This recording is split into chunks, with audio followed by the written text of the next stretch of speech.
Having grown up in China, but now an American citizen, do you feel torn between the two countries? I always have this great appreciation for the United States. I think I was growing up at 12, growing up in this boarding school that was supposed to be a training for the Chinese diplomats. My teachers, though, were all from all over the world. So I have American teachers, I have teachers from Britain, I have teachers from Australia, and our curriculum was American curriculum.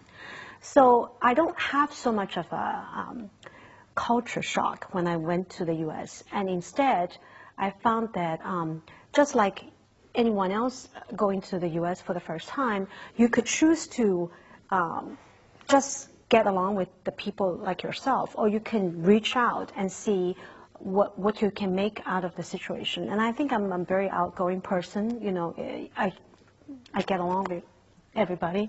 Almost I chat up a storm with the, you know, if I'm going to a store, I'll chat up a storm with the store clerk. If I'm talking to a janitor, everybody knows me, and that's the kind of person I am. And I think it's not so much the difference between U.S. and China, it's how you take advantage of your, you know, your personality. And the language ability, I have to say, allowed me to not have a big adjustment when I went to the U.S. Many people don't have that luxury. They feel very isolated. What advice would you give Asian Americans today?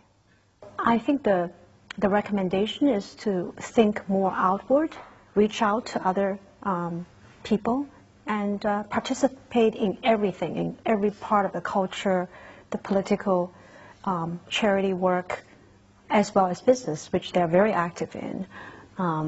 That's my... And what do you think is the future of the U.S.-China relations, having lived in both worlds? You're right.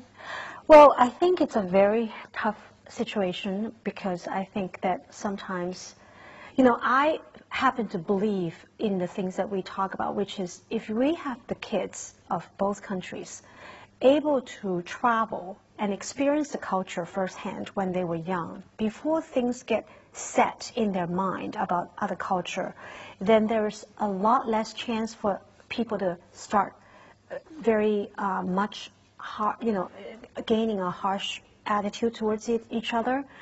I would never be able to, you know, having learned everything about America, to make those harsh criticisms, because I feel I'm part of it. And I think it's about building a trust within each countries, but it doesn't come from top down. It really needs to come from bottom up. And the bottom up means we have to do a lot more exchange that doesn't have any political agenda, that is culture, business, education, and at a younger age. Okay, thank you.